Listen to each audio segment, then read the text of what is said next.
ফারুক সাহেব গাম্মাম কাজী ইউনিভার্সিটি সম্পাদক।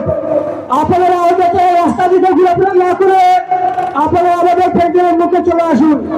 এই পর্যায়ে আপনাদের সম্মুখে গুরুত্বপূর্ণ নসিহত পেশ করবেন ও জনাব মাওলানা আল্লামা মুফতি আব্দুল্লাহ আল ফারুক সাহেব গাম্মাম ইউনিভার্সিটি ফাজিল সম্পাদক।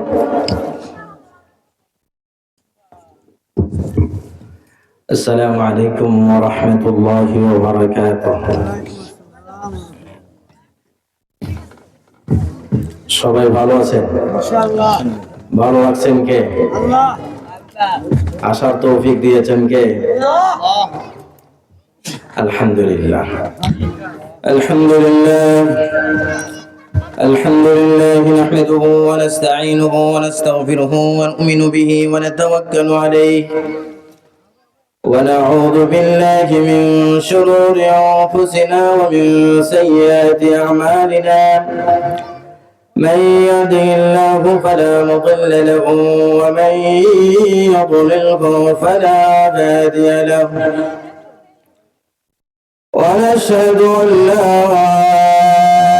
إله إلا الله وحده لا شريك له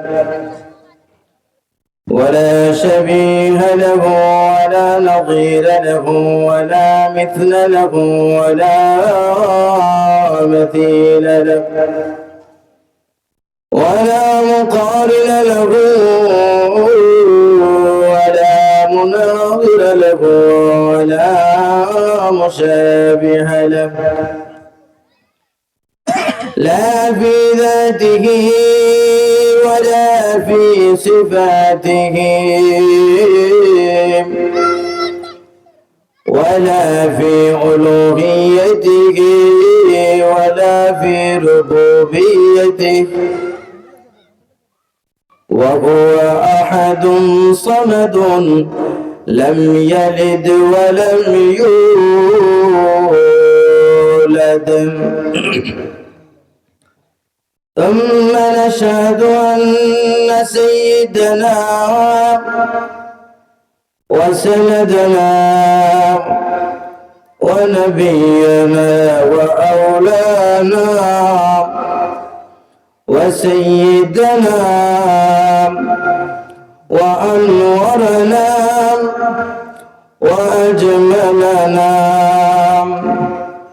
وحبيبنا محمدا عبده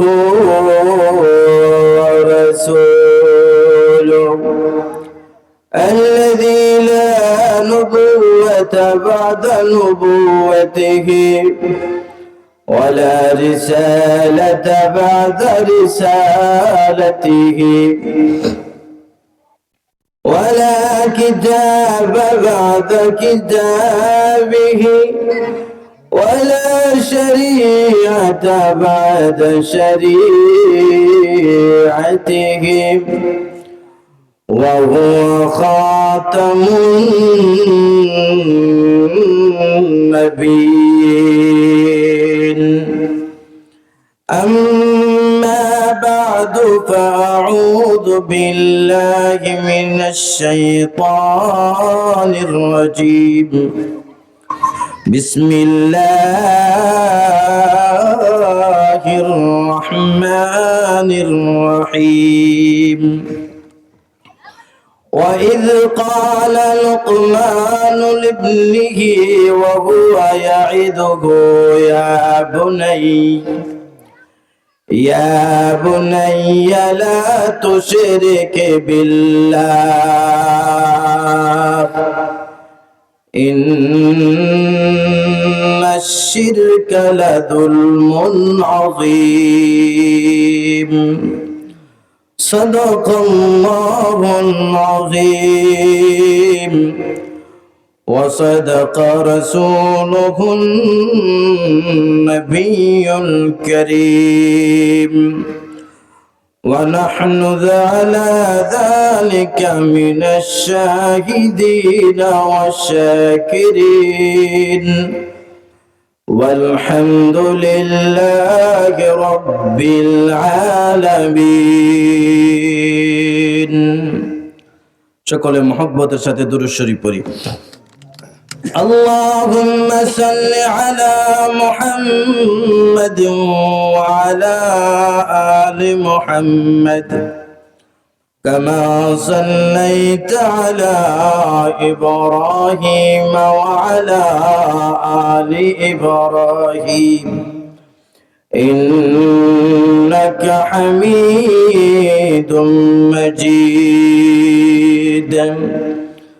اللهم بارك على محمد وعلى آل محمد كما باركت على إبراهيم وعلى آل إبراهيم إنك حميد مجيد.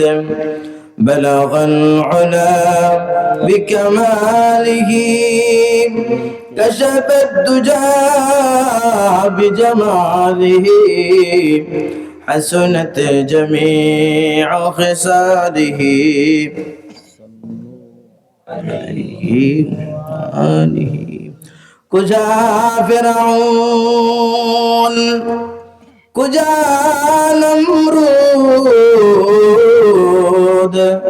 کجا قارون شد همان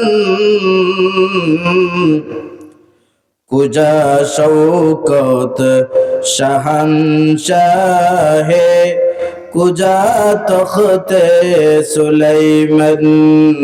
بلغ العلا بکمالہ کشف الدجى بجمالہ حسنت جميع خصاله. صلوا عليه وآله. আলহামদুলিল্লাহ। স্বাধীন ইসলামী যুব সংস্থা কর্তৃক আয়োজিত আজকের এই ওয়াজ মাহফিলের এই অধিবেশনের সম্মানিত সভাপতি জনাব মোহাম্মদ আব্দুল বারী সুফি হাফিজাহুল্লাহ সহ মঞ্চে উপবিষ্ট আমার বাম পাশে যিনি সুললিত কণ্ঠে অত্যন্ত মাগরিবের নামাজ যিনি পড়িয়েছেন, জাতির রাহবর আলেম এবং সামনে উপবিষ্ট আমার দিনদার ভাইয়েরা, পর্দার আড়ালের মা ও বোনেরা, মহান রব্বুল আলামিনের দরবারে লাখো কোটি শুকরিয়া জ্ঞাপন করে সকলে একসাথে উচ্চস্বরে বলে আলহামদুলিল্লাহ। আমরা এই মাহফিলে আসতে পেরেছি। এই এলাকায় কিন্তু আরো অনেক যুবক আছে, অনেক যুবক আছে, অনেক বয়স্ক মানুষও আছেন, কেউ কেউ দোকান বাটে বসে আছে, দোকান চায়ের দোকানে আড্ডা দিচ্ছেন বসে বসে। আর সবার মধ্য থেকে আমাদের কয়েকজনকে আল্লাহ তাআলা বেছে যাচাই বাছাই করে এই মাহফিলে আসার মতন বসার মতন তৌফিক দিয়েছেন। এই জন্য আমরা খুশি না বেজার? শুধু খুশি না, বেশি খুশি। এই জন্য সকলে শুকরিয়া আদায় করে বলি আলহামদুলিল্লাহ। এই যে যুব সমাজ মিলে যুব সংস্থা, মানে যুবকদের সংস্থা, ঠিক কিনা? এই যে ইয়াং ছেলেরা, ইয়াং বয়সে ইয়াং, তারা ইচ্ছা করলে আজকে খেলাধুলার আয়োজন করতে পারতো কিনা? না, দুজি যাত্রা গানের আয়োজন করে সব যুবক মিলে। আমরা কি পারবো তাদের কাটাইতে? কিন্তু তারা যে উদ্যোগ নিয়ে ইসলামী মাহফিল করার একটা আয়োজন করলো, এই মাহফিলের দ্বারা অত্র অঞ্চলে একটা আনন্দের মেলা বয়ে যাচ্ছে, কথা ঠিক কিনা? এই জন্য আমার পক্ষ থেকে এই সকল যুবকদেরকে আহলান সাহলান মারহাবান শুকরিয়া জ্ঞাপন করছি। আল্লাহ তাআলা এই সমস্ত যুবকদেরকে, যুবকদের হায়াতে বরকত দান করুন, রিজিকে বরকত দান করুন, সম্পদে বরকত দান করুন, সকলে বলি আমিন। আমি আপনাদের সামনে সূরাতুল লুকমানের একখানা আয়াতে কারিমা তেলাওয়াত করেছি। সূরাটির নাম কি? সূরাতুল লুকমান। আর তেলাওয়াতের শুরুতেও আমি লুকমান এই শব্দটাও উল্লেখ হয়েছে, ঠিক কি না? তাহলে লুকমান এক ব্যক্তির নাম, যার নামে এই সূরার নামকরণ করা হয়েছে। প্রশ্ন হলো, প্রধানমন্ত্রীর চিঠিতে যদি কারোর নাম আসে, অথবা প্রধানমন্ত্রী সাংবাদিক সম্মেলন করার সময় যদি কারোর নাম, সম্মানের সাথে কারোর নাম নেন, তাহলে ওই যুবক বা ওই ব্যক্তির এলাকায় তার পাওয়ার বাড়িয়ে যায়, ঠিক কি না? কিছুদিন আগে ওই যে আগের সরকারের একজন মন্ত্রীর, ওনার পাশে একজন বসছিল, আমাদের এলাকার, ফটো দিচ্ছে উনি ফেসবুকে। এরপরে দেখি সবাই, এলাকার সবাই ওনাকে স্যালুট দেয়। ওনার হাত লম্বা, হাতটা কি 3 হাত না 9 হাত, ঠিক কিনা? তাহলে বোঝা যায় প্রধানমন্ত্রী, কয়েকদিনের প্রধানমন্ত্রী, হেলিকপ্টার নিয়েও পলাইতে হয়। এরকম প্রধানমন্ত্রী যদি আপনার নাম নিলে আপনার পাওয়ার বাড়ে, আপনার সম্মান বাড়ে। যিনি আসমান এবং জমিনের বাদশা, যিনি আসমান বানিয়েছেন, জমিন বানিয়েছেন, যিনি চন্দ্র বানিয়েছেন, যিনি সূর্য বানিয়েছেন, যিনি সব কিছুর মালিক, যিনি হাসরের দিনের মালিক, বিচার দিবসের মালিক, যিনি জান্নাতের মালিক, যিনি জাহান্নামের মালিক, যিনি কোন বললে সবকিছু হয়ে যায়, সেই মহান আল্লাহ যার নাম নিয়েছেন, তিনি সাধারণ না অসাধারণ? অসাধারণ, ঠিক কিনা? তিনি দামি না কম দামি? শুধু দামি না বেশি দামি? বেশি দামি। দেখেন আবু বকর রাদিয়াল্লাহু তাআলা আনহু, এত বড় সাহাবী, বিশ্বনবীজি যার ব্যাপারে বললেন, আমি যখন বিশ্বনবীজি বললেন জান্নাতে বিশ্বনবীজি প্রবেশ না করা পর্যন্ত কোন নবী প্রবেশ করতে পারবেন না, সুবহানাল্লাহ বলে। শুধু তাই না, নবীজি আবু বকর সম্পর্কে বলেন, আমার উম্মতের মধ্যে আবু বকর যতক্ষণ পর্যন্ত জান্নাতে প্রবেশ করবে না, ততক্ষণ পর্যন্ত আমার উম্মতের আর কেউ প্রবেশ করতে পারবে না। আরো জোরে বলে সুবহানাল্লাহ। এত দামি সাহাবী আবু বকর, আবু বকরের নাম কোরআন শরীফে কয়বার আসছে? আসছে নি একবার? একবারও আসে নাই। হযরতে ওমর, যার ব্যাপারে বিশ্বনবীজি বলেছেন, লাউ কানা বাদি নাবিয়্যুন লাকানা ওমর, যদি আমার পরে কেউ নবী হওয়ার মতন, নবী হওয়ার সুযোগ থাকতো, তাহলে সে হতো ওমর, সুবহানাল্লাহ বলেন। ওমর যে রাস্তা দিয়ে হাঁটেন, শয়তান ওই রাস্তা দিয়ে ভুলেও যায় না, ডর বেশি না জানি আবার উমর রিটার্ন আসিয়া যদি গালো দুইটা থাপ্পড় দেন, ঠিক আছে নি না? শয়তান ওমরকে ডরায় না, ডরায় না? কিন্তু সেই ওমরের নাম আল্লাহ কোরআনে দিলেন না। খাদিজাতুল কুবরা রাদিয়াল্লাহু তাআলা আনহা, যার ব্যাপারে 7 আসমান 7 জমিনের উপর থেকে, 7 আসমানের উপর থেকে মহান রব্বুল আলামিন জিবরিলের মাধ্যমে বিশ্ব নবীজির কাছে খাদিজার জন্য সালাম পাঠাইলেন, সেই খাদিজার নামও কোরআনে একবার আসে নাই। তাহলে বোঝা যায় লুকমান আলাইহিস সালাতু ওয়াস সালামের নামটা নেওয়ার একটা কারণ আছে না নাই? হযরতে লুকমান, কোরআনে যে ভঙ্গিমায় আলোচনা এসেছে, সেই আলোচনার দ্বারা বোঝা যায় হযরতে লুকমান একজন আদর্শ বাবা। কথা ঠিক কি না? লুকমান হলেন আদর্শ বাবা। তার এক সন্তান আছে, সেই সন্তানকে হযরতে লুকমান আলাইহিস সালাতু ওয়াস সালাম কয়েকটা উপদেশ দিয়েছিলেন। মোট 10টা উপদেশের কথা কোরআনে উল্লেখ হয়েছে। 10টা উপদেশ দিয়েছিলেন। এই 10টা উপদেশ আল্লাহর কাছে এত পছন্দনীয় ছিল, এই জন্য আল্লাহ তাআলা কোরআনের আয়াত বানাইয়া সেই 10টা উপদেশ সূরা লুকমানের ভিতরে নাজিল করে দিয়েছেন। আর জোরে বলেন সুবহানাল্লাহ। শুধু তাই না, লক্ষ্য করে দেখুন আদর্শ হযরত লুকমান আলাইহিস সালাতু ওয়াস সালাম এই উম্মতে মুহাম্মাদীর কেউ না, তিনি নবীও ছিলেন না, একজন জ্ঞানী মানুষ ছিলেন। জমহুর উলামায়ে কেরাম বলছেন ওয়া কানা আবদান সালিহা, নেককার বান্দা। তিনি নেককার বান্দা ছিলেন, নবী ছিলেন না। মিশরের বাসিন্দা ছিলেন, মিশরের দক্ষিণাঞ্চলের বাসিন্দা ছিলেন। মানুষ ততটা লম্বা ছিলেন না, খাটো ছিলেন। হযরত মুজাহিদ বলেন ওয়া কানা আবদান আসওয়াদা, লোকমানে হাকিম মানুষটা স্বাধীন মানুষ ছিলেন না, গোলাম ছিলেন। সুন্দর পরিষ্কার ছিলেন এরকম না, কালো ছিলেন, কালো মানুষ ছিলেন। আজিমুস শাবাতাইন, টুটগুলো সাইজ বেশি ভালো ছিল না।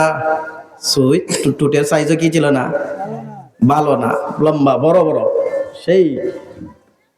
ওয়া মুশফিকুল আযা কাদামাইন, পা দুইটা কাজ করতে করতে এই বিশাল আর রেল লাইনের মতন ফাড়া।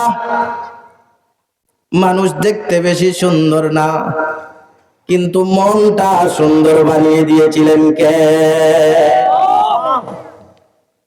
এই জন্য কবি বলেন লাইসাল জামালু জামালুন ফি আথওয়াবিন তুযায়িনুকা, ইন্নাল জামালা জামালুন ফিল আদাবি ওয়াল আখলাক। কবি বলেন শুধু সুন্দর সুন্দর কাপড় পরিধান করলেই সুন্দর হওয়া যায় না, আসল সুন্দর হলো চরিত্রের সুন্দর। কথা ঠিক কিনা ঠিক? যার আদব, যার আখলাক সুন্দর, সেই আসল সুন্দর। কথা ঠিক কিনা ঠিক? এই জন্য হযরত লুকমান আলাইহিস সালাতু ওয়াস সালামের মনটা বড় সুন্দর ছিল। কারু কারু মন এত সুন্দর, কাকালবিত তুয়ুর, কিছু মানুষের অন্তর পাখির অন্তরের মতো। কথা ঠিক কিনা? কিছু যুবকের অন্তর দেখবেন পাখির অন্তরের মতো নরম, সফট। কথা ঠিক কিনা? আর কিছু মানুষের অন্তর দেখবেন আসাদ্দু মিনাল হিজারা, পাথরের চেয়েও বেশি শক্ত। কথা ঠিক কিনা? কলব দুই ধরনের আছে। একদল যুবক দেখবেন ওয়াজ মাহফিল করা, আর আরেক দল যুবকের কলবে শুধু কয় ওয়াজ মাহফিলের দরকার নাই, যাত্রা গান, চল যাত্রা গান করি। ঠিক কিনা? আজকে যুবক কিছু যুবক আছে সিনেমার গান নিয়ে পাগল। কথা ঠিক কিনা? যুবক তুমি যাচ্ছ কোথায়, যুবক তুমি যাচ্ছ কোথায়, অজানা কোন অজানার পথে। যুবক তুমি যাচ্ছ কোথায়, কোন অজানার বাঁকে। যুবক তুমি শোনো তোমায় কোরআন হাদিস ডাকে। কথা ঠিক কিনা? যুবক তুমি মত্ত কেন, যুবক তুমি মত্ত কেন সিনেমা আর গানে। যুবক তুমি মত্ত কেন সিনেমা আর গানে। যাচ্ছ কেন যুবক তুমি গৌতম সারটা দে। কথা ঠিক কিনা? যুবক তুমি বলছো কেন, যুবক তুমি বলছো কেন কোরআন হাদিস সব। কোরআন খুলে দেখো যুবক কি বলেছেন রব। কথা ঠিক কিনা? যুবক তুমি বলছো কেন কোরআন হাদিস সব। যুবক তুমি বলছো কেন কোরআন হাদিস সব। কোরআন খুলে দেখো যুবক কি বলেছেন রব। নামাজ পড়ো, রোজা রাখো, পড়ো কোরআন শরীফ। নামাজ পড়ো, রোজা রাখো, পড়ো কোরআন শরীফ। গভীর রাতে সালাত পড়ে জড়াও চোখের পানি। কথা ঠিক কিনা? যুবক, হে যুবক, আপনি তো কারো সন্তান, একটু আসেন না। লোকমানে হাকিমের যে সন্তান, তাকে কি উপদেশ দিয়েছিলেন একটু শুনে যান না। শুনতে রাজি আছেন? কারা কারা চলে যাবেন? দুই হাত তুলেন। সবাই থাকবেন তো ইনশাআল্লাহ? বলেন ইনশাআল্লাহ, জোরে বলেন ইনশাআল্লাহ। নারে তাকবীর। আমরা মানুষ অল্প হলো কোনো সমস্যা, জান্নাতি মানুষের সংখ্যা কিছু কমই হয়। ঠিক কিনা? লোকমান আলাইহিস সালাম কি বললেন জানেন?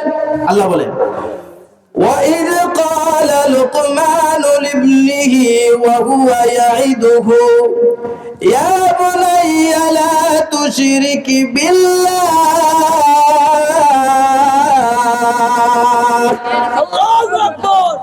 লোকমান আলাইহিস সালাম বললেন ওয়াইদ, এর অর্থ ঈদ, যেখানে ঈদ আছে কোরআনের শুরুতে আয়াতের, এর অর্থ হলো উযকুর। ওগো মুহাম্মদ সাল্লাল্লাহু আলাইহি ওয়াসাল্লাম, আপনি স্মরণ করেন, রিমেম্বার, স্মরণ করেন। কি স্মরণ করবেন? কালা লুকমান, ইদ কালা লুকমান লিবনিহি, যখন লোকমান নামক একজন নেককার আল্লাহর বান্দা, মানুষটা কালো ছিল, বিশ্বনবীজি বলেছেন সাদাতুস সুদানি আরবাআ, কালো মানুষের সর্দার হলো 4 জন। কালো মানুষের সর্দার কয়জন? কে বলেছেন? বিশ্বনবীজি বলেছেন। তাফসীর ইবনে কাসিরের ভিতরে আসছে, বিশ্বনবীজি বলেছেন কালো মানুষের সর্দার হলো 4 জন। এর মধ্যে একজন হলো লোকমান, 2 নম্বর হলো বাদশা নাজাশি, বাদশা কে, আর 3 নম্বর আরেকজন আছেন, বলবো সবাই চিনেন, নবীজির মুয়াজ্জিনুর রাসূল, রাসূল সাল্লাল্লাহু আলাইহি ওয়াসাল্লামের মুয়াজ্জিন, নাম কি? বিলাল। মাশাআল্লাহ, বিলাল রাদিয়াল্লাহু তাআলা। মানুষ ছিলেন কালো, কিন্তু বিশ্বনবীজি এই কালো মানুষের ঈমান এত শক্তিশালী ছিল, যখন তার বিলাল রাদিয়াল্লাহু তাআলা নূর মালিক ঈমান আনার কারণে মরুভূমির মধ্যে, মরুভূমি চিনেননি? সৌদি আরবের মরুভূমি দেখছেননি? মারাত্মক মরুভূমি। কোন মরুভূমির দূরত্ব 500 কিলোমিটার, 600 কিলোমিটার। শুধু দাম্মাম থেকে, আমি যে দাম্মাম বিশ্ববিদ্যালয়ে পড়ছি, সেখান থেকে রিয়াদের দূরত্ব 400 কিলোমিটার। দাম্মাম শহর থেকে রিয়াদ যেতে মধ্যখানে কোনো গ্রাম নাই, কোনো সিটি নাই, কোনো শহর নাই, শুধুমাত্র মরুভূমি আর মরুভূমি। আর মক্কার অবস্থা আরেক রকম। মক্কায় শুধু পাহাড় আর পাহাড়, পাথরের পাহাড়। এই পাথরের পাহাড়ের মধ্যে যদি রোদের, সূর্যের আলো 40-45 সেলসিয়াস থাকে, আমাদের 30 হলে আমাদের অবস্থা নাজুক হয়ে যায়। সেখানে 40-45 সেলসিয়াস সূর্যের আলো, তাপ। একদিকে পাথর অত্যন্ত গরম হয়ে যায়, প্রচন্ড গরম হয়। অপরদিকে সূর্যের আলো প্রচন্ড বেশি, বৃষ্টি নাই, কোনো কিছু নাই। এই অবস্থা বিলালকে যখন মাটির মধ্যে ফেলে দিয়ে বিশাল একটা পাথর এনে রাখিয়া দেওয়া হয়, আর বলে যদি মুহাম্মদের সঙ্গ না ছাড়ো তুমি এই অবস্থায় মারা যাবা। বিলাল কি বলছিলেন জানেন? মুহাম্মদের সঙ্গ ছাড়বো তো দূরের কথা, এক মুহূর্তের জন্য তো আমি আমার আল্লাহকে ছাড়তে রাজি নই। সুবহানাল্লাহ। ওই অবস্থা বিলাল। এই জন্য বিলাল, বিশ্বনবীজি বিলালকে এত সম্মান দিয়েছিলেন। যখন মক্কা বিজয় হলো, বিশ্বনবীজি কাবা ঘরে দাঁড়াইয়া বিলালকে বললেন, কাবা ঘরের উপরে উঠো। সব মক্কাবাসীরা তরতর করে কাঁপতেছে, আজকে না জানি অবস্থা কি হবে। আজকে তো সমস্ত ক্ষমতা চলে গেল মুহাম্মদ সাল্লাল্লাহু আলাইহি ওয়াসাল্লামের হাতে। আজকে মক্কার বড় লিডার হলেন মুহাম্মদ সাল্লাল্লাহু আলাইহি ওয়াসাল্লাম। আজকে না জানি কি অবস্থা হবে। বিশ্বনবীজি বললেন, বিলাল কাবা ঘরের উপরে উঠো। কাবা ঘরের উপরে উঠলেন, আজান দাও। বিলাল হাবশি কাবা ঘরের উপরে উঠিয়া আজান দিলেন। গোটা মক্কাবাসী দেখলো যে মুহাম্মদ সাল্লাল্লাহু আলাইহি সাল্লাম কালো বিলালকে মক্কার লিডার বানিয়ে দিয়েছেন। আওয়াজ দিয়ে বলে সুবহানাল্লাহ। কাবা ঘরের ভিতরে ওঠা, কাবা ঘরের ভিতরে প্রবেশ করা, এটা সম্মানজনক কাজ কিনা না? হ্যাঁ। আর উপরে উঠিয়ে আজান দেওয়া কত সম্মানজনক। সেই বিলাল হলেন কালোদের লিডার। আরেকজন হলেন হযরতে মিহজা রাদিয়াল্লাহু তাআলা আনহু। হযরতে ওমর রাদিয়াল্লাহু তাআলা যাকে আযাদ করে দিয়েছিলেন, সেই মিহজা রাদিয়াল্লাহু তাআলা কালো ছিলেন। এই 4 জন মানুষ হলো সমস্ত কালোদের লিডার, কালোদের নেতা। সুবহানাল্লাহ। সেই লোকমান আলাইহিস সালাম কি বললেন? তার ছেলেকে বললেন, ওয়া হুয়া ইয়াইজুহু, তার ছেলেকে ওয়াজ করতেছেন। কি ওয়াজ? আল্লাহ বলেন ছেলেদেরকে ওয়াজ করার দরকার আছে না নাই? না শুধু লাঠি লইয়া দৌড়ানি? হ্যাঁ, আমাদের কিছু বাবা আছে শুধু গড়ে আমাইলেই কর্কট ভাষা, মেয়ের সাথে কর্কট ভাষা, বিবির সাথে কর্কট ভাষা, ছেলের সাথে তো আর বলাই যায় না। কর্কট কি বলেন? সবার সাথে মিষ্টি কথা বললো, ছেলের সাথে মিষ্টি কথা বলতে রাজি না। কিছু বাবা আছেন না? আবার কিছু ছেলেও আছে দেখবেন এইভাবে বন্ধু বান্ধবের সাথে আড্ডা দেয় ভালোই, কিন্তু বাবার সাথে মায়ের সাথে কিছু সময় গল্প করে না, আছে না নাই কিছু যুবক? এটা উভয়টাই হলো অপছন্দনীয় এবং দৃষ্টিকটু অসুন্দর কাজ, ঠিক কিনা? হযরত লোকমান আলাইহিস সালাতু ওয়াস সালাম উপদেশ দিলেন। উপদেশ দিয়ে কি বললেন জানেন? প্রথম নম্বর বললেন ইয়া বুনাইয়া, হে বৎস। ইয়াবনি বলেন নাই, এ আমার ছেলে এটা বলেন নাই। ইয়া ওয়ালাদি, আমার সন্তান এটা বলেন নাই। কি বলছেন? ইয়া বুনাইয়া। ইয়া বুনাইয়া অর্থ হলো এর ভিতরে ভালোবাসা আছে, এর ভিতরে তো মহব্বত আছে। ইয়া বুনাইয়া আরবরা ডাকে ইয়া আব্বা, ইয়া উম্মা, ইয়া ইবনা, ইয়া বুনাইয়া, এগুলো হচ্ছে ভালোবাসার ডাক, মহব্বতের ডাক। মা বাবা সন্তানকে মহব্বতের ডাকে ডাকবে, কথা ঠিক কিনা? ওটাই। এরপরে কি বললেন? এক নম্বর উপদেশ, লা তুশরিক বিল্লাহ। 10টা উপদেশের প্রথম উপদেশ, তুমি আল্লাহর সাথে শরীক করবে। আল্লাহর সাথে কাউকে শরীক করব? মাজারে গিয়া সেজদা দিব? মাজার ওয়ালায় আমার বাচ্চা দিতে পারে? দেখবেন অনেক মানুষ আছে বাচ্চা কাচ্চা না হলে ওই মাজারে দৌড়ায়, মাজারে গিয়া মাজারকে বলে।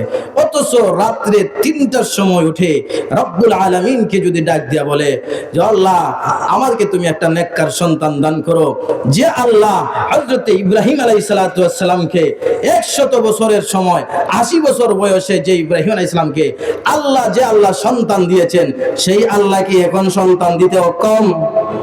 আর যদি বলে অক্ষম নেই, তাহলে সেই আল্লাহকে ডাকবো কিনা? না। এই জন্য ইব্রাহিম আলাইহিস সালামের দোয়া আল্লাহর কাছে বলছেন। ইব্রাহিম আলাইহিস সালাম কি বলছেন জানেন? রাব্বি হাবলি মিনাস সালিহিন।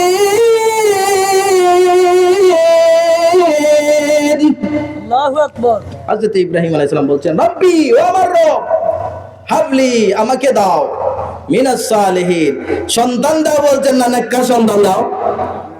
নেককার চাইবেন, সন্তান চাইবেন না। বহু সন্তান হওয়ার চেয়ে না হয় ভালো ছিল, ঠিক কিনা? ঠিক। এই জন্য সন্তান যখন চাইবেন, মেয়ে সন্তান হোক আর ছেলে সন্তান হোক, নেককার সন্তান চাইবেন। ইব্রাহিম আলাইহিস সালাম আমাদেরকে শিখিয়ে দিয়েছেন যে তোমরা নেককার সন্তান চাও। এই জন্য বলছিলাম হযরত লোকমান আলাইহিস সালাতু ওয়াস সালাম তার প্রথম তার ছেলেকে বললেন, তার সন্তানকে বললেন, কার সাথে তুমি শরীক করবে না? কার সাথে? আল্লাহর সাথে। কেন?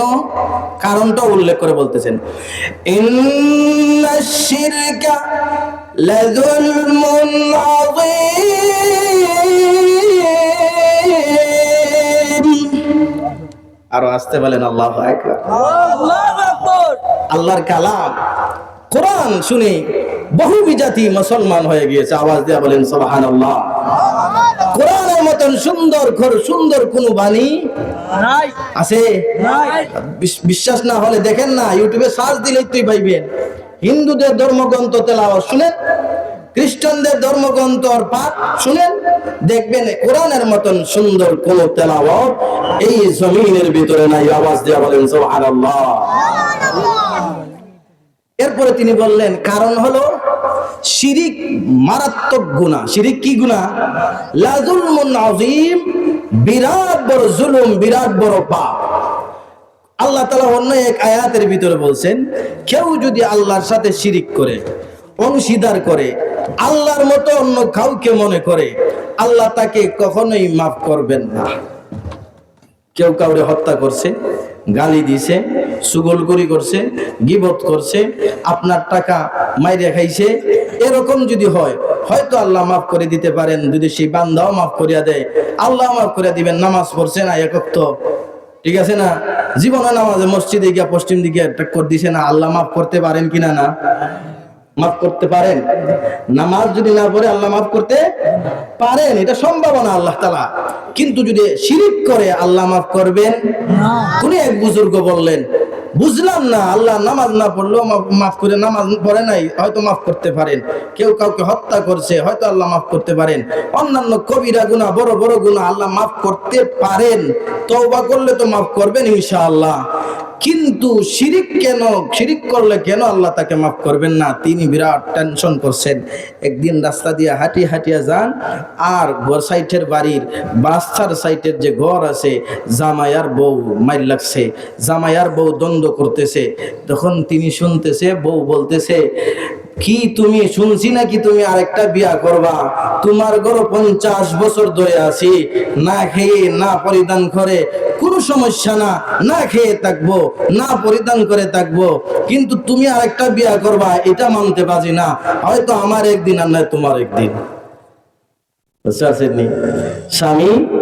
স্বামী আরেকটা বিয়া করুক, স্ত্রী চায়নি, মানেনি, মানতে রাজেনি, কোর্টে যায়, ঠিক কিনা? এটা কোর্টে গিয়ে মামলা করে, এই জামাই রে শান্তিতে আর থাকতে দেব না, আর ঠিক কিনা? ওটে আল্লাহ ওই বুজুর্গ ডাক দিয়া বলেন, যদি সামান্য একজন মহিলা তার স্বামীর ভাগ অন্য মহিলাকে দিতে রাজি নয়, শরীক করতে রাজি নয়, তাহলে রব্বুল আলামিন যিনি আসমান বানাইছেন, যিনি জমিন বানাইছেন, কিভাবে তিনি মেনে নিবেন যে মাখলুক কোনো কিছু বানায় নাই? আস্তাহুদা মূর্তি, আস্তাহুদা খুদা নয়, খুদাকে কিভাবে আল্লাহর সাথে শরীক করলে আল্লাহ কিভাবে মেনে নিবেন? কথা ঠিক কিনা? এটা হলো 1 নম্বর উপদেশ। এটা কি?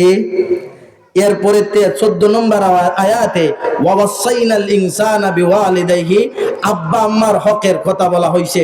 এখানে লুকমান আলাইহিস সালাতু ওয়াস সালাম এই উপদেশ দিয়েছিলেন কিনা না ইখতিলাফ আছে। এর 2 নম্বর, এরপরের আয়াতে আমরা চলে যাই।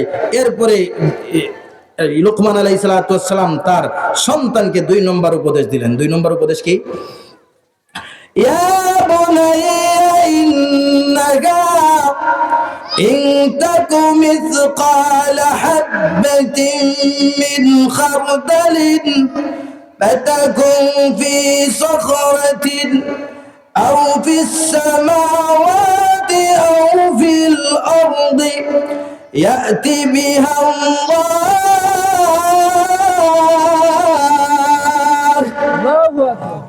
আল্লাহ লোকমান আলাইহিস সালাতু ওয়াস সালামের সন্তানকে 2 নম্বর উপদেশ দিলেন, বললেন, হে বাবা, ইন্নাহা ইনতাকু ইন্নাহা হাযা যামির যামিরুশ শান শানুদ যামির ইনতাকু মিসকাল হাববাতিন মিন খারদালিন, যদি তোমার গুনার পরিমাণ অথবা নেক আমলের পরিমাণ অথবা গুনার পরিমাণ এত হালকা হয় সরিষার দানা সম পরিমাণ হয়, ফাতাকুন ফি সখরাতিন, কোন পাথরের মধ্যে হয়, সখরা বলা হয় ওই পাথরকে যেই পাথর জমিনের নিচে থাকে, সেই পাথরের ভিতরে যদি তোমার হালকা কোনো আমল গুনাহ থাকে, ওই পাথরের ভিতরে ঢুকিয়েও যদি তুমি গুনাহ করো, অথবা আও ফিস সামাওয়াতি, আসমানের মধ্যে কোথাও গিয়ে যদি তুমি গুনাহ করো অথবা ভালো কাজ করো, আসমানে অথবা আসমানে, 7 আসমানে, প্রথম আসমানে, দ্বিতীয় আসমানে, তৃতীয় আসমানে, আসমানের যে কোনো জায়গায় যদি তুমি গিয়ে গুনার কাজ করো, অথবা আও ফিল আরদি, জমিনের যে কোনো জায়গায় যদি গুনার কাজ করো, কেউ যা দেখে না দেখেন কে? কেউ যা জানে না জানেন কে? কেউ যা শুনবে না তা শুনবেন কে? কেউ যা দেখবে না তা দেখবেন কে? আল্লাহ তাআলা এই কথা লুকমান বলেন যে কেউ যদিও না জানে, কেউ যদিও না দেখে, কেউ যদিও না শুনে, একজন শুননেওয়ালা আছেন, তিনি আল্লাহ। কিয়ামতের দিন ওই গুনাহটাও তোমার সামনে উপস্থিত করবেন, অথবা নেকের কাজ যদি হয় সেটিও নিয়ে আসবেন। এই কথাটাই তিনি বলেন, ইয়াতি বিহাল্লাহু, আল্লাহ তাআলা নিয়ে আসবেন। কেন? কারণ আল্লাহ সব জানেন, আল্লাহ সব জানেন, আল্লাহ সব দেখেন। কথা ঠিক কিনা রে? আল্লাহ বলেন, ইন্নাল্লাহা লাতীফুন খাবীর,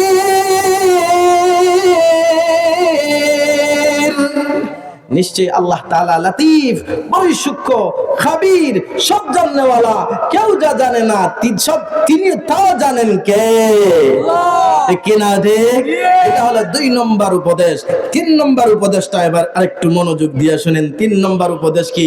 10টা উপদেশের 3 নম্বরটা হলো, হযরত লুকমান তার সন্তানকে ডাক দিলেন। প্রতিটি উপদেশের সময় ইয়া বুনাইয়া ডাকছেন। প্রতিটি উপদেশের সময় কি ডাকছেন?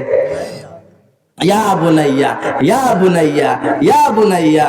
এই জন্য বাচ্চাদেরকে একটু আদরের ডাক দিবেন, যুবককে একটু আদরের ডাক দিবেন, ডাক দিয়া বলবেন ফজরের সময় আপনিও ঘুমাইলেন, আপনার ছেলেও ঘুমায়।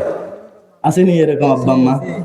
নিজেরও খবর নাই ফজরের নামাজ কোন দিকে যায়, আর বাচ্চার তো আর কোনো খবরই নাই। এই জন্য মা বাপ যদি ফজরওয়ালা হয়, বাচ্চা কাচ্চাও ফজরওয়ালা হয়। কথা ঠিক কিনা ওঠে? মা বাপ যদি নেককার হয়, বাচ্চা কাচ্চাও নেককার হয়। কথা ঠিক কিনা ওঠে? আপনি ফজরের সময় ঘুম দিলেন, কি ঘুম রে ভাই, আরামের ঘুম, সারা রাত ঘুম আসে না, দেখবেন রাত 3টার সময় ঘুম আসে, আর ফজরের সময় আর একটু বেশি আসে। ঠিক কিনা? এই সময় দেখবেন আর একটু ডবল আসছে। এটা আপনারও আসে, আমারও আসে, সবারই আসে, কেউ মিস। কিন্তু যারা ঘুমাইয়া থাকে, একজন সাহাবী আসিয়া নবীজিকে বললেন, ওগো নবীজি, অমুকের ছেলে অমুক আজকে ফজরের নামাজে তো আসেই নাই, ফজরের সময় ঘুমেছিল, সূর্য যখন উঠছে তখন সে ঘুম থেকে উঠছে।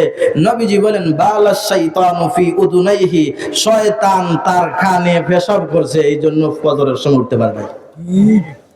হাদিসের কথা, বালাশ শাইতানু ফি উদুনাইহি, এক কানে পেশাব করছে না দুই কানে? এক কানে না দুই কানে?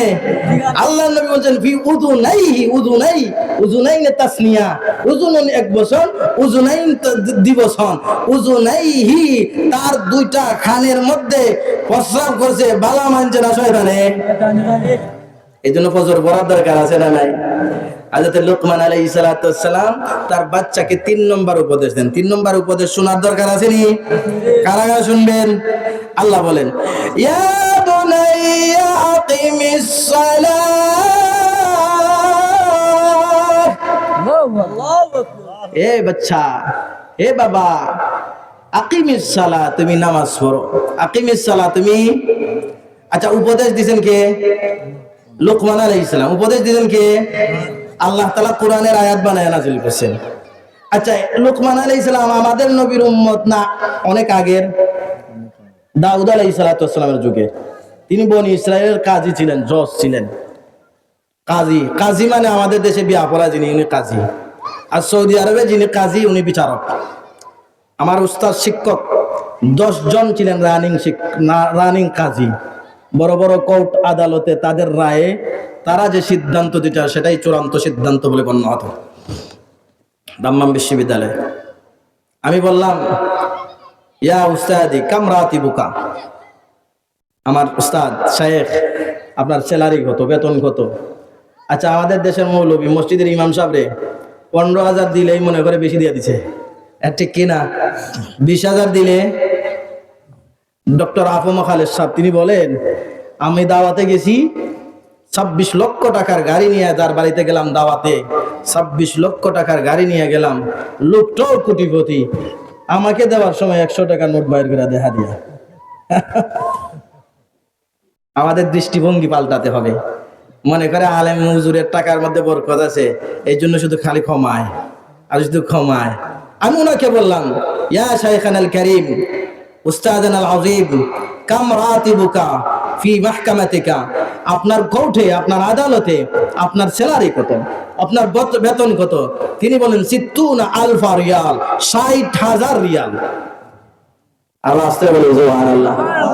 60,000 টাকা না, রিয়াল। 1 রিয়ালে 32 টাকা বর্তমান রানিং। 1000 রিয়ালে 32,000 টাকা। 60,000 রিয়ালে কত টাকা একটু ক্যালকুলেশন করেন। উনিও মৌলবী। আর আমাদের দেশে স্বাধীনতার পর থেকে নিয়ে রাষ্ট্রীয় ব্যবস্থা আলেমদের সাথে যে বৈষম্য করেছে, যে জুলুম করেছে, যে অত্যাচার করেছে, পৃথিবীর আর কোন দেশে হয় কিনা না আমার জানা নাই। কথা ঠিক কিনা? এই জন্য বিপ্লব গড়াতে হবে। বৈষম্য বিরোধী যে বিপ্লব শুরু হয়েছে, ছাত্র সমাজ যে বিপ্লব শুরু করেছে, সেই বিপ্লবে আলেমদেরকেও বৈষম্য থেকে দূরে রাখতে হবে। কথা ঠিক কিনা? এদেশের রাষ্ট্রীয় ব্যবস্থায় আলেমরা যাতে ভালো অবদান রাখতে পারে, রাষ্ট্রীয় ভালো ভালো সেক্টরে যেন মাদ্রাসার ছাত্ররাও যেতে পারে, সেই ব্যবস্থা করতে হবে। কথা ঠিক কিনা? এদেশে 15 লক্ষ মসজিদ যদি থাকে, সেই 15 লক্ষ মসজিদের ইমাম এবং মুয়াজ্জিন, যে সমস্ত মসজিদে খাদিম আছে, সেই খাদিম সহ রাষ্ট্রীয়ভাবে সম্মানী ভাতা দিতে হবে। কথা ঠিক কিনা? আপনারা এখানে দিতে আসিয়া বড় কষ্ট পান।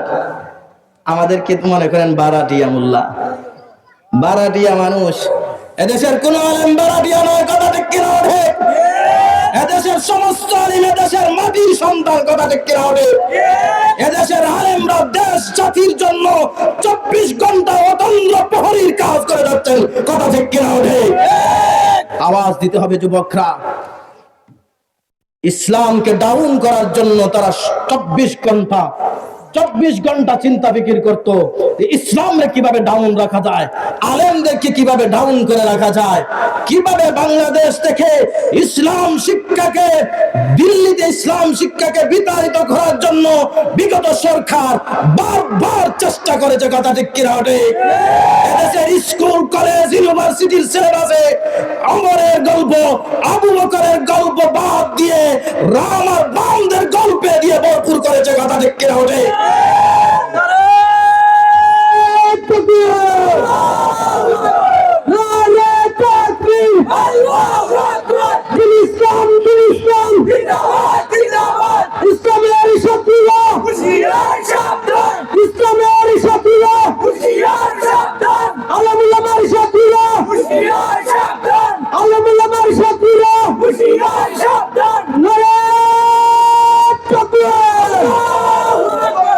যারা ইসলামকে বাদ দিতে চায় তারা জানে ইসলাম থাকলে বড় বড় মদের বোতল খাওয়া যায় না। কথা ঠিক কিনা? তারা জানে ইসলাম থাকলে ব্যাংক লুট করে বিদেশে পাচার করা যায় না। কথা ঠিক কিনা? তারা জানে ইসলাম থাকলে বাংলাদেশের 28 লক্ষ কোটি টাকা বিদেশে পাচার করা যেত না। কথা ঠিক কিনা? এই জন্য সমস্ত নাস্তিক, বেঈমান আর দেশের সম্পদ চুরি লুটপাটকারীরা ইসলামকে বাঘের মতো ভয় পায়। কথা ঠিক কিনা? এই জন্য কোন যুবককে দেখা যায় যখন ওই মাথায় টুপি দেয়, গায়ে তুতায় দাড়ি রাখে, তখন ওই শিবিরের নামে আগের সরকার জুলুম আর অত্যাচার করত। কথা ঠিক কিনা? শুধু তাই নয়, মানবের নরেন্দ্র মোদী, যার হাতে মুসলমানের রক্তে রঞ্জিত, যার হাতে বাবরি মসজিদ শহীদ হয়েছে, যার হাতে মুসলমানের 700 বছরের পুরানা মসজিদ বাবরি মসজিদকে ব্যঙ্গে মন্দির করেছে, সেই খুনি নরেন্দ্র মোদী যখন বাংলাদেশে আসতে চেয়েছিল, তখন আল্লামা মামুনুল হক যখন তার বিরুদ্ধে হুঙ্কার দিয়েছিলেন, তখন আল্লামা মামুনুল হককে নির্যাতন করার জন্য, পৃথিবী থেকে বিদায় দেওয়ার জন্য, জুলুম করার জন্য তাকে অন্যায়ভাবে গ্রেফতার করেছিল। কথা ঠিক কিনা? কিন্তু তারা পারে নাই। ঠিক কিনা? ভবিষ্যতে পারবে না। কথা ঠিক কিনা? ইসলামকে নিয়ে যারা কটূক্তি করো, ইসলামকে নিয়ে যাদের এলার্জি বেশি, শুনে রাখো, আগামীর বাংলাদেশ ইসলামের বাংলাদেশ। কথা ঠিক কিনা? আগামীতে যুবকরা যেভাবে গণজোয়ার হয়েছে, ইউনিভার্সিটিতে আমরা গেলে সেখানেও ইসলামপন্থী যুবক ভাই, কলেজে গেলে সেখানেও আমরা ইসলামপন্থী যুবক ভাই, স্কুল, কলেজ, ইউনিভার্সিটি, গ্রামগঞ্জে, শহরে যেখানেই যাই সেখানে ইসলামের যে গণজোয়ার হয়েছে এসেছে, সেই গণজোয়ারে নাস্তিকরা দিল্লিতে পলায়ন করবে। কথা ঠিক কিনা? আল্লাহ তাআলা আমাকে আপনাকে আগামীর বাংলাদেশকে ইসলামের বাংলাদেশ করার তৌফিক দান করুন। সকলে বলুন আমিন। বলছিলাম হযরত লুকমান আলাইহিস সালাতু ওয়াস সালাম তার বাচ্চাকে 3 নম্বর উপদেশ দিয়েছিলেন। কি দিয়েছেন? 3 নম্বরে বললেন, আকিমিস সালাহ, তুমি নামাজ পড়ো। নামাজ পড়লে লাভ না লস? যে সমাজে নামাজি তাকে এসেছে সেই সমাজে চুরি থাকতে পারে না। এক সাহাবী বিশ্ব নবীজির কাছে আসলেন, আসিয়া বলেন, ওগো নবীজি, অমুকের ছেলে অমুক সারা রাত তাহাজ্জুদ করে, আর ফজর হইলেই ফজরের নামাজ পড়ার পরেই অমুকের খেতে যায়, তমুকের বাড়িতে যায়, সুযোগ পাইলেই কিছু জিনিস চুরি করে নিয়ে আসে। কিন্তু নামাজ আবার ঠিক আছে, নামাজ কি আছে?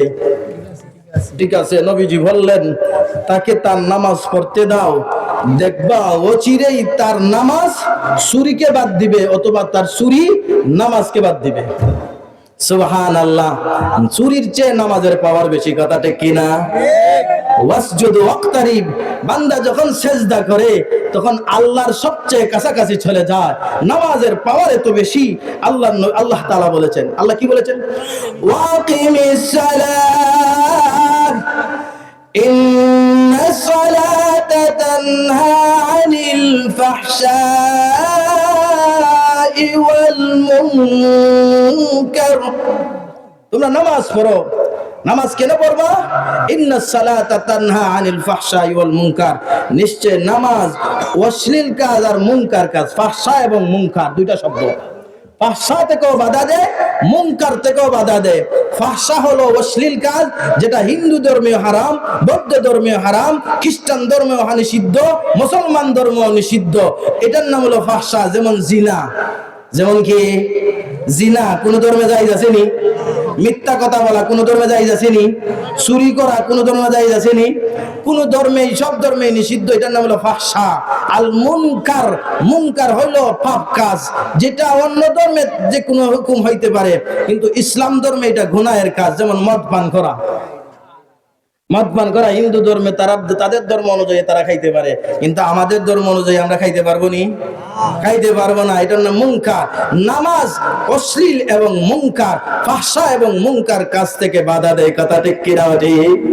শুধু তাই না, বিশ্ব নবীজি বলেছেন কিয়ামতের দিন যার নামাজের হিসাব সহজ হয়ে যাবে তার জন্য জান্নাতে যাওয়া সহজ হবে। সুবহানাল্লাহ বলেন।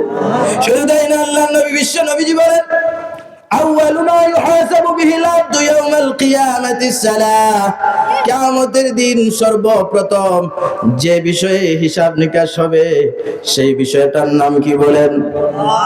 নামাজ। ঠিক কি না? ঠিক। শুধু তাই না, আল্লাহর নবী বিশ্ব নবীজি নামাজকে এত গুরুত্ব দিতেন, এত পছন্দ করতেন। আল্লাহর নবী বিশ্ব নবীজি নামাজের জন্য 63 বছর জিন্দেগি শুধু নামাজের দাওয়াত দিলেন, নামাজের দাওয়াত দিলেন। ইন্তেকালের আগ মুহূর্তে আল্লাহর নবীজি বিশ্ব নবী বলেন আসসালা আসসালা ওয়া মা মালাকাত আইমানুকুম। আল্লাহর নবী বিশ্ব নবীজি বলেন মৃত্যুর আগ মুহূর্তে বলেন আমার উম্মত নামাজ নামাজ নামাজ। হে যুবক, আজকে থেকে ওয়াদা করতে হবে নামাজ ছাড়বো না। পারবেন? কোন কোন যুবক বলবা আজকে থেকে নামাজ ছাড়বো না? হাত তুলেন।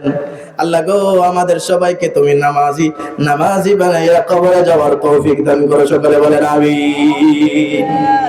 লোকমানে হাকিম তার বাচ্চাকে 3 নম্বরে বললেন নামাজ পড়ো, 4 নম্বরে বললেন ওয়ামুর বিল মারুফ।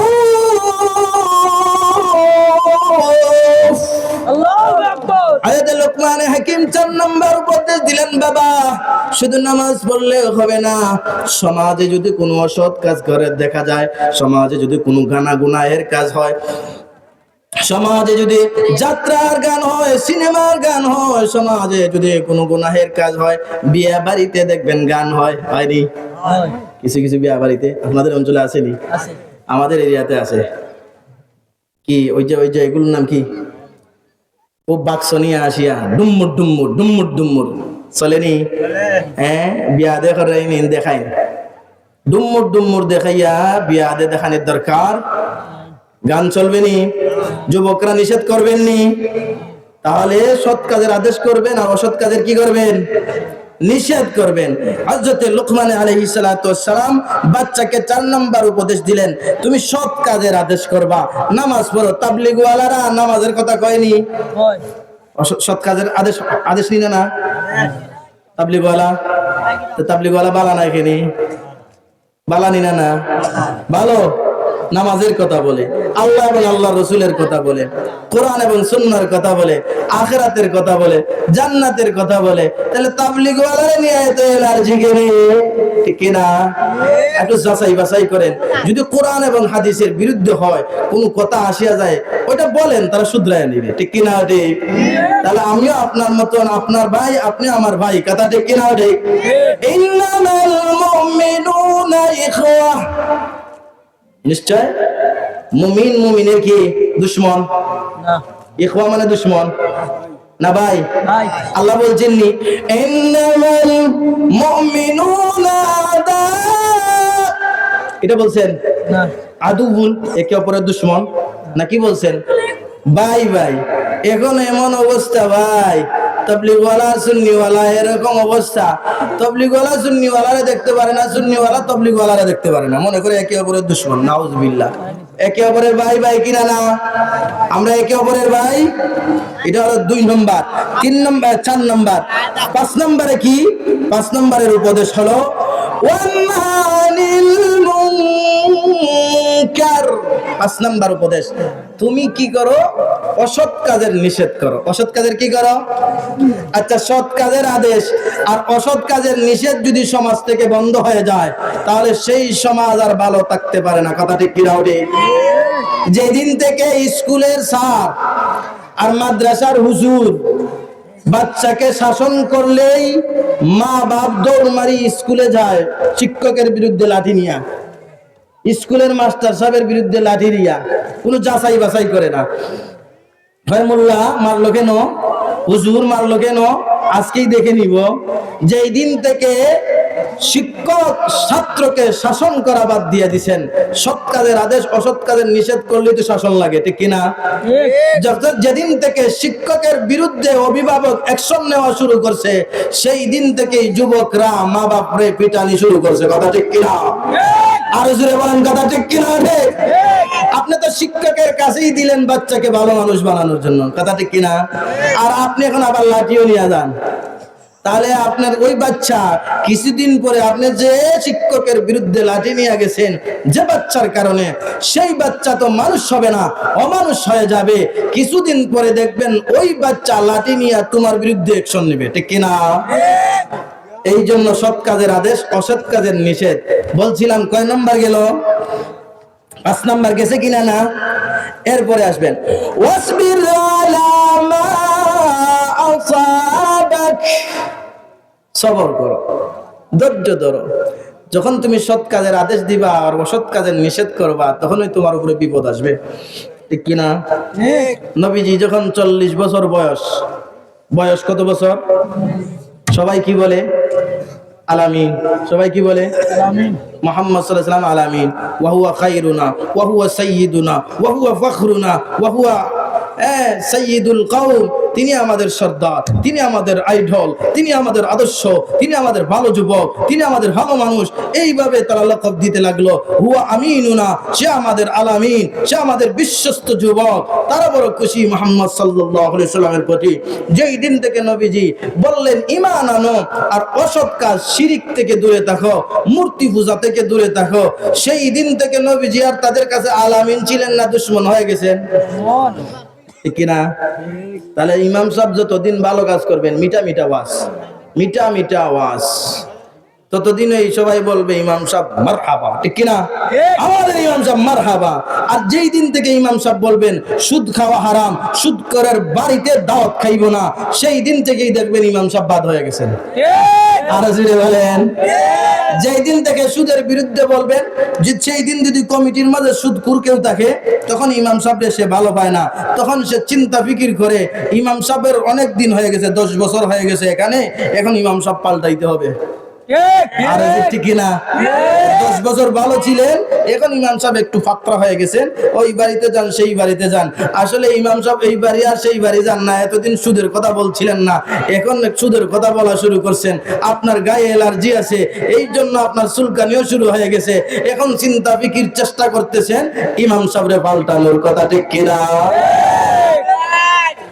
এই হলো অবস্থা সমাজের। এই হলো কি অবস্থা, বিপদ আসলে ও ইমাম সাহেব, আল্লাহ তাআলা কি বলছেন? ওয়াসবির আলা মা আসাবাকা। মুসিবত আসলে কি ধরবেন? সবর। কি ধরবেন? সবর তিন ধরনের। সবর কয় ধরনের?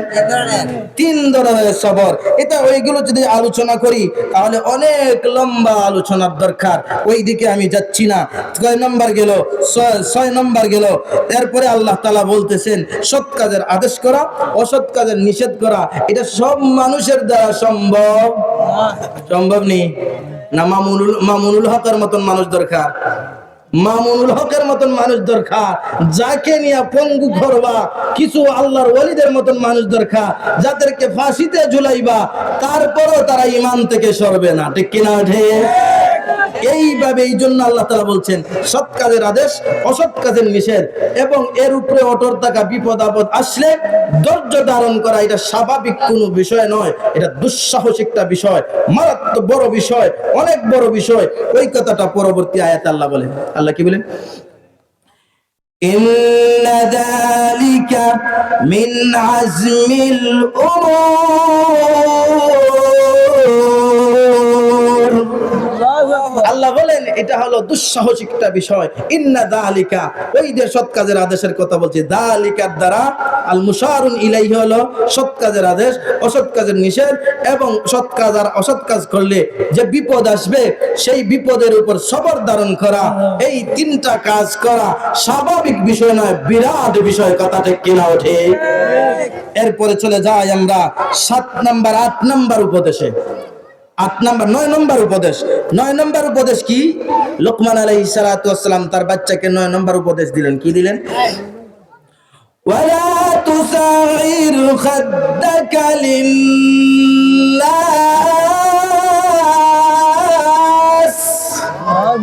ওয়ালা তুসাইর খাদ্দাকা লিন্নাস। আপনি মানুষের জন্য, হে বাচ্চা, মানুষকে তুমি অবহেলা করিও না। মানুষকে কি করিও না? ওয়ালা তুসাইর। সাআরুন, সাআরুন অর্থ হইলো উট। দেখবেন মক্কা শরীফে উট আছে, আছে নেই? আছে। বিশাল বিশাল উট। আমি নিজে দাঁড়াইলে ওই তার পেটের তলার নিচেই থাকি। আমি নিজে উট হাতাইছি, দেখছি, বুঝছেন নি? দেখতে দেখা যায় একদম সফট মুলায়েম, আসলে কিন্তু তার গলা দেখবেন এই লম্বা গলা, এইভাবে গলা, দেখতে দেখা যায় খুব সফট হবে, খুব মুলায়েম হবে, কিন্তু খুব সফট না, মুলায়েম না, খুব শক্ত, একদম টান টান অবস্থা। এই জন্য উটকে জবাই করার ক্ষেত্রে নাহরুল সুন্নাত। আর অন্যান্য গরু ছাগল এগুলোরে যাবহুন, মানে মাটির মধ্যে রাখিয়া এরপরে দা দিয়ে জবাই করবেন, এটা হলো সুন্নাত। আয-যাবহুন সুন্নাতুন ফিল হাইওয়ানাত দুনাল ইবিল। ইবিল ছাড়া অন্যান্য গরু ছাগলের ক্ষেত্রে জবাই করা সুন্নাত। আর উটরে দাঁড়ানো অবস্থায় একটা ছুরি নিয়ে এইভাবে আঘাত দিবেন। এত টান, সামান্য হালকা ছুরি দিয়ে মাত্র হালকা টান দেওয়ার সাথে সাথেই ছুরিটা গলা কেটে যায়। সুবহানাল্লাহ। এই উট আশ্চর্যজনক উট। এই উটের একটা বেমারের নাম হলো সাআরুন। বেমারের নাম কি?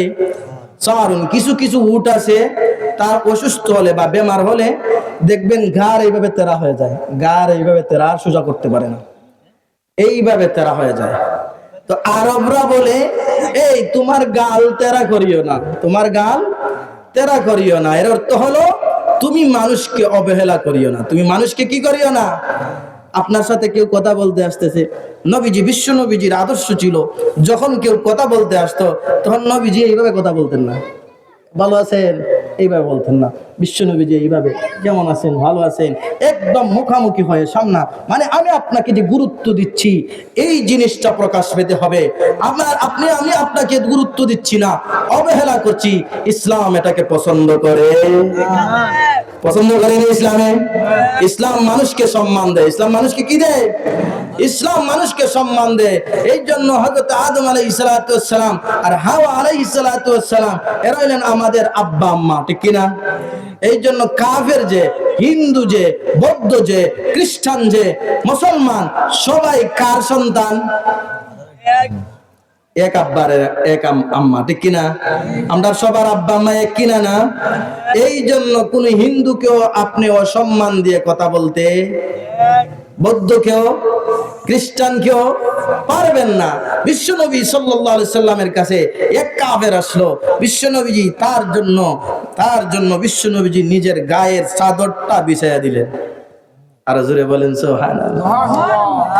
শুধু তাই না, হযরতে আবু বকর রাদিয়াল্লাহু তাআলা আনহার মেয়ে আসমা বিনতে আবু বকর রাদিয়াল্লাহু তাআলা আনহা তিনি বলেন, আমি যখন মুসলমান হয়ে গেলাম, আমার আম্মা এখনো মুসলমান হলেন না, কিন্তু আমার আম্মাই মাঝে মধ্যে আমার ঘরে আসতেন।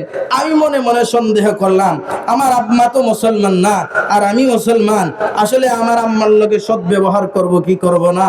তখন তিনি বিশ্বনবীজির কাছে গেলেন, ওগো নবীজি, আমি কি আমার আম্মার লগে ভালো ব্যবহার করব নি? আমি আমার আম্মার সাথে সম্পর্ক রাখবো কিনা রাখবো না? বিশ্বনবীজি বললেন, অবশ্যই তুমি রাখবে, সালি বিহা, তার সাথে তুমি সম্পর্ক রাখো। তার সাথে শুধু সম্পর্ক রাখলে হবে না, তার সাথে উত্তম ব্যবহার করো। কথা ঠিক কিনা? আল্লাহ নিজেও কোরআনে বলছেন, আল্লাহ কি বলছেন? ওয়াসাহিবহুমা ফিদ দুনিয়া মারুফা। আল্লাহ বলেন, তোমরা মা বাবার সাথে, তারা যদি তোমার উপর তোমাকে বলে গুনার কাজ করো, তোমাকে যদি বলে দাড়ি খা, কিছু মা আছে কিছু বাবা আছে এরকম করে, বাচ্চা যদি নামাজ মসজিদে যায় ভালো লাগে না, তার যদি সিনেমায় যায় তার ভালো লাগে, কিছু মা বাবা আছে এরকম। আমাদের এই সমাজে না, এগুলো ঢাকা শহরে বেশি, শহরাঞ্চলে বেশি পাওয়া যায়। ছেলে যত মডার্ন হয়, ছেলে যত পার্কিং মার্কা হয়, ছেলেই যত রং করতে পারবে, গুনার কাজে লিপ্ত হতে পারবে, কিছু মা বাবা আছে ওদেরকে নিয়ে গর্ব করে, এদেরকে নিয়ে গৌরব করে। এইরকম মা বাবা থেকে আল্লাহ আমাদেরকে হেফাজত করুন, সকলে বলুন আমিন। যদি মা বাবা খারাপও হয়, দুনিয়াতে সব মা বাবার সাথে উত্তম ব্যবহার করতে হবে। কে বলেছেন? আল্লাহ বলেছেন। কে বলেছেন? এই জন্য হযরতে লোকমান আলাইহিস সালাতু ওয়াস সালাম নিজের বাচ্চাকে বললেন, আমি যে বললাম খ্রিস্টানকেও সম্মান করতে হবে, ইহুদিকেও সম্মান করতে হবে, মুসলমানকেও সম্মান করতে হবে, এটা কি আমার মন গড়া কথা বললাম না? কোরআনে আছে। কোরআনে কোথায় আছে? 1 নম্বর আয়াত দেখেন, আল্লাহ বলেন, ওয়ালাকাদ কারামনা বনি আদম। আল্লাহ বলেন, আমি বনি আদমকে সম্মানিত করলাম। তাহলে বনি আদমকে যখন আল্লাহ সম্মান দিলেন, তাহলে কাফের মুশরিকেরাও তো বনি আদম। এবার আসেন মূল কথায়, কোন জায়গায় আল্লাহ তাআলা, আমি যে আয়াত পড়ছি এখানে লিন্নাস বলছেন। কি বলছেন? নাস। নাস মানে কি? মুসলমান না হিন্দু, বৌদ্ধ, খ্রিস্টান, মুসলমান সবাই? নাস মানে মানুষ। নাস মানে কি? নাস মানে কি? মানুষ। আল্লাহ বলছেন লিল মুমিনিন, লিল মুমিনিন বলেন না, লিন নাস বলেছেন। আম, লফজুন আম, সমস্ত মানুষ, সমস্ত গোটা মানব জাতিকে তোমরা সম্মান করা শিখো। যদি সম্মান করতে পারো, আল্লাহ তাআলা আমাকে আপনাকে সম্মান দিবেন। কথা ঠিক কিনা? এই জন্য হযরত লোকমান আলাইহিস সালাতু ওয়াস সালাম বলেন, কাউকে তুমি অবহেলা করবে না। এটা হলো কয় নম্বর? 9 নম্বর। এটা কয় নম্বর? 10 নম্বর। কি 10 নম্বরটা বলতেছে? আল্লাহ বলেন, ওয়ালা তামশি ফিল আরদি মারহা। জমিনে তোমরা দম্ভ করে চলো না, অহংকারী হয়ে চলিও না। কিছু মানুষ আছেনি অহংকার, খুব অহংকার, মুতাকাব্বির, খুব অহংকারী করে, মনে করে যে আমি আনা খাইরুম মিনহু। অহংকারী করেছিল কে? শয়তান। অহংকারী করেছিল কে? শয়তান। ভালো মানুষ, ভালো শয়তান হয়েছে না মন্দ শয়তান? মালউনিনা না, লানত প্রাপ্ত হইছে, মালউনিনা না। আল্লাহ বললেন, তুই আদমকে সিজদা কর। কাকে সিজদা কর? আর শয়তান কি সিজদা করছিল? আল্লাহ বললেন, তাহলে তুই কেন সিজদা করলে না? সে জবাব বলে, আনা খায়রুম মিনহু খালাকতানি মিন নার ওয়া খালাকতাহু মিন তিন।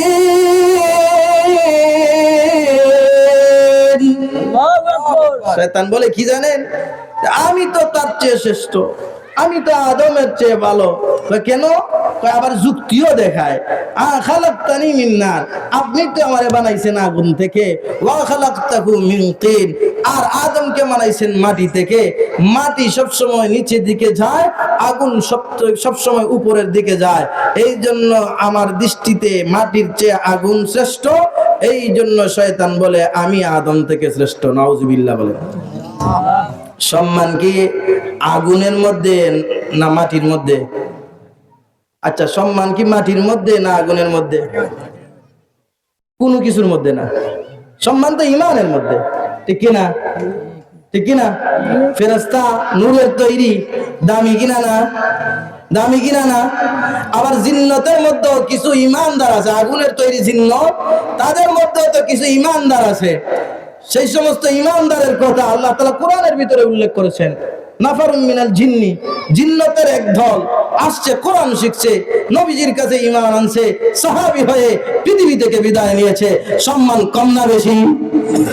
তাহলে আগুন দিয়ে তৈরি হলে সে অসম্মানিত অথবা সম্মানিত, আর মাটি দিয়া তৈরি করলে সে অসম্মানিত। বিষয়টা এরকম নেই না? বিষয়টা ঈমান। বিষয়টা কি? ইন্না আকরামাকুম ইনদাল্লাহি আতকাকুম। আল্লাহ বলেছেন তোমাদের মধ্যে আল্লাহর কাছে সবচেয়ে সম্মানিত হলো তাকওয়াবান। কথা ঠিক কিনা?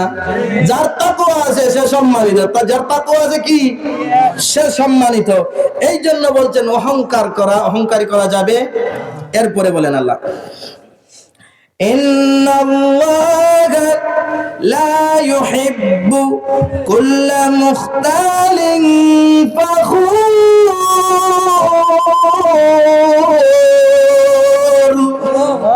আল্লাহ বলেন নিশ্চয় আল্লাহ তাআলা ভালোবাসেন না। কাকে ভালোবাসেন না? কুল্লা মুখতালিন ফাখুর।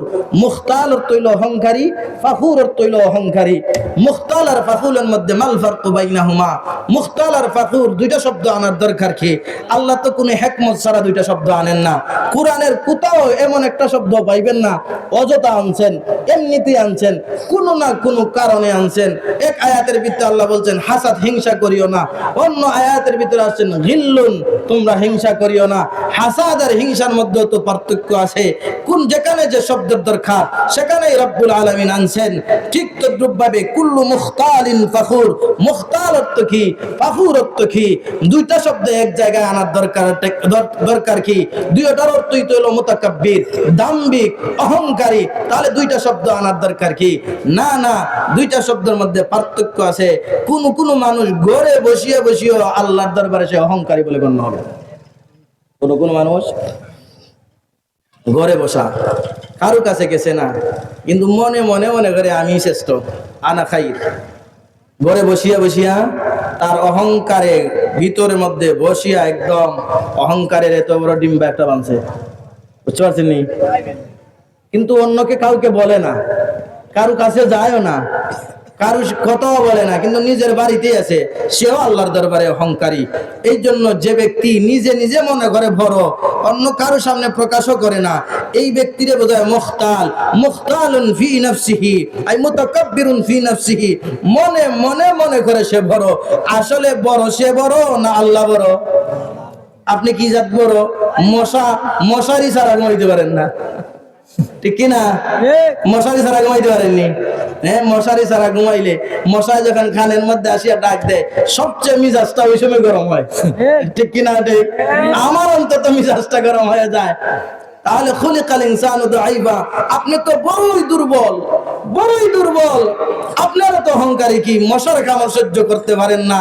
দেখেন না মানুষ মশারির ভয়ে, মশার ভয়ে মশারির ভিতরে ঢুকেন। আপনারা তো অহংকারী কেন? ঠিক কিনা? আপনি বাঁচতে পারবেননি? হ্যাঁ, ফেরাউন আসেনি, নমরুদ আসেনি। ওই যে আমি শের বলছিলাম, কোজা ফেরাউন, কোজা নমরুদ, কোজা কারুন ওয়া হামান, কোজা শৌকত শাহনশাহে, কুজা তখতে সুলাইমান। এত অহংকারী করে লাভ নাই, এত তাকাব্বুরি করে লাভ নাই, এত দাম্ভিকতা করে লাভ নাই। তোমার যে কত বড় মানুষ, কত ভালো মানুষ আর কত মন্দ মানুষ, কত জালিম মানুষ, কত মজলুম মানুষ। জালিমের দিক দিয়েও তোমার চেয়ে বড় জালিম ছিল, মাজলুমের দিক দিয়ে তোমার চেয়ে বড় বড় মাজলুম ছিলেন, ভালো মানুষের দিক দিয়ে তোমার চেয়ে কত বড় ভালো মানুষ পৃথিবী থেকে বিদায় হয়ে গেছে, মন্দর দিক দিয়ে তোমার চেয়ে কত মন্দ মানুষ পৃথিবী থেকে বিদায় হয়ে গেছে। লক্ষ্য করে দেখুন, ফেরাউন নাই, আসেনি ফেরাউন?